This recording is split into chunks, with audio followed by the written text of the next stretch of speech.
بڑی قوم آئی، بہت بڑی قوم کافر، یہ اسلام کو ختم کرنے کے لیے آئی۔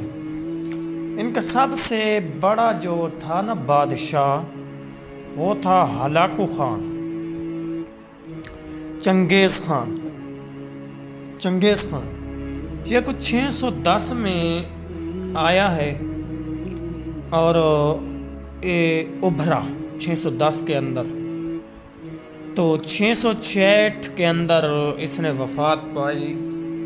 73 سال اس نے حکومت کی، اور اس کی کو قسمت کے اندر اللہ نے ایسی فتوحات رکھی کہ یہ جس پاسے چلتا تو تباہی کا ریلا مچا دیتا۔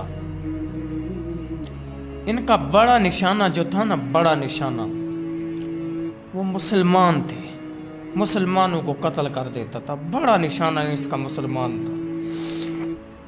دیکھیے نا، منگولیت کے اندر اس نے ایک بہت بڑا شہر فتح کیا اور اس کو اپنا ہدف بنا لیا، بہت بڑا شہر جس کا نام تھا قراقرم۔ کون سا؟ قراقرم نام تھا چنگیز خان۔ تو اس کو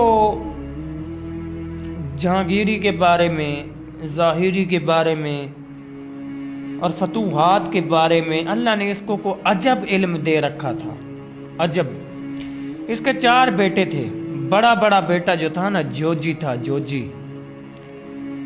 یہ جوجی پر اس کو شک تھا، کیونکہ چھوٹا تھا تو اس نے بہت شکست کھائی، بڑی جنگوں میں اس نے شکست کھائی۔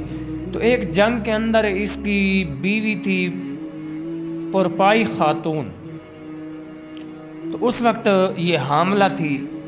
جب واپس آئی نا تو یہ بیٹا بڑا جوجی جو تھا نا، یہ پیدا ہوا۔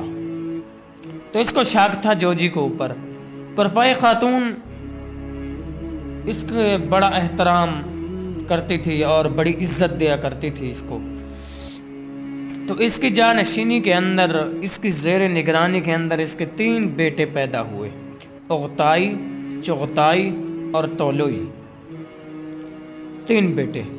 تو اس نے اغتائی کو اپنا جانشین بنایا، اغتائی کو۔ اور اغتائی، جوجی اور طولوئی، یہ 3 اس کی آنکھوں کے سامنے پیدا ہوئے، 3۔ جوجی کو اس نے روس کی سلطنت دی۔ کس کی؟ روس کی۔ اور چغتائی کو منگولیا کی طرف اس نے بھیجا، منگولیت کی اس نے سلطنت دی۔ اور طولوئی کو اس نے ایران اور شام، یہ تھلوے جو علاقے ہیں، ان کی حکومت دی، سلطنت دی۔ اور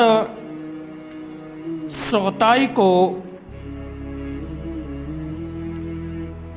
اس نے